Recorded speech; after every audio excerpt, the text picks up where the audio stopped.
چلیے یہ بھی بہت امپورٹنٹ دعا ہے حفاظت کی دعاؤں میں. مجھے یاد نہیں رہا آپ کو میں نے یا کنستائن کا وہ امیج دکھانا تھا، لیکن چلیں انشاءاللہ کل. اللہم انی اعوذ بک من جار السوء ومن زوج تشیبنی قبل المشیب ومن ولد یکون علی ربا ومن مال یکون علی عذابا ومن خلیل ماکر عینہ ترانی وقلبه یرآنی ان رأى حسنة دفنها وإذا رأى سیئة آزاءها. اے اللہ میں آپ کی پناہ مانگتی ہوں برے ہمسائے سے اور ایسے جیون ساتھی سے جو بڑھاپے سے پہلے ہی مجھے بوڑھا کر دے، اور ایسی اولاد سے جو میرے لیے وبال یا بوجھ ہو، اور ایسے مال سے جو میرے اوپر عذاب کا سبب بنے، اور ایسے مکار دوست سے جس کی آنکھیں اور دل میری نگرانی کرتے ہوں. اگر وہ مجھ میں کوئی خوبی دیکھے تو اس کو اپنے تک ہی رکھے، اور اگر میری کو خامی دیکھے تو اس کا چرچا کرے. اور یہ سلسلۃ الصحیحہ کی حدیث ہے. O Allah, verily I seek refuge in you from evil neighbors and from a spouse who will cause me to age before my time, and from children who will become dominant over me, and from wealth which will become a means of torment for me, and a treacherous friend whose eyes are always watching me, and in his heart he is probing into my affairs.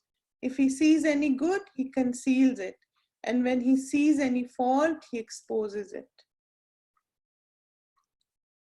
حدیث کا reference سلسلۃ الصحیحہ کی حدیث ہے، اور اس میں سیدنا ابو ہریرہ رضی اللہ عنہ کہتے ہیں کہ آپ صلی اللہ علیہ وسلم یہ دعا کیا کرتے تھے، یعنی نبی صلی اللہ علیہ وسلم کی یہ دعا ہے. اور آپ دیکھیں کہ بہت ہی جامعیت ہے اس دعا میں نا. اس میں 5 چیزیں ہیں جن پر انسان کی دین دنیا اور آخرت کی کامیابی کا انحصار ہے.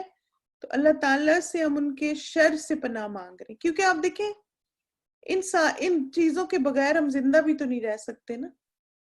یعنی یہ ساری چیزیں ہماری ایگزسٹنس کے لیے ضروری ہیں، لیکن ہم ان ساری چیزوں کے شر سے پناہ مانگ رہے ہیں. جیسے مجھے نا ایک دفعہ کسی نے کہا کہ مطلب میرے ہسبینڈ ایسے، میرے ہسبینڈ اپنے ہسبینڈ کے بارے میں کوئی بات کری تھی، تو میں نے ان سے کہا، میں نے کہا دیکھیں آپ نا اللہ سے دعا مانگیں کہ اللہ تعالیٰ آپ کے ہسبینڈ کے شر کو خیر سے بدل دے، اور وائس ورسا اگر کوئی شوہر ایسے فیل کرتے ہیں کہ ان کی بیوی جو ہے بہت بد زبان بد اخلاق ہے، تو وہ اللہ تعالیٰ سے یہ دعا مانگیں کہ یا اللہ اس کے شر کو خیر سے بدل دے.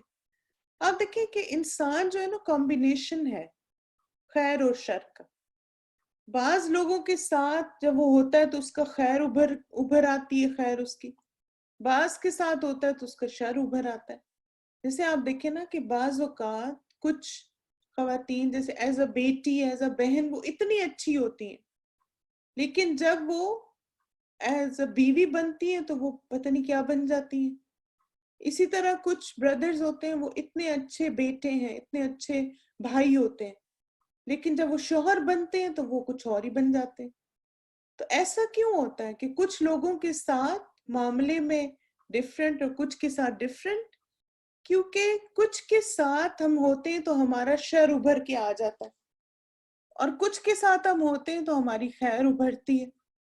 تو اس کا مطلب ہے کہ اگر ایک انسان کچھ جگہوں پر اچھا ہے اور کچھ پر نہیں، تو اس کا مطلب وہ ٹوٹلی کوئی ایول نہیں ہے، بلکہ مے بی ہماری ڈیلنگ میں کچھ ایسا ہو، یا ہماری بات چیت کا انداز ایسا ہو، ہمارا معاملہ ایسا ہو کہ جب ہم اس سے معاملہ کرتے ہیں اس کا شر ابھر کے سامنے آ جاتا ہو.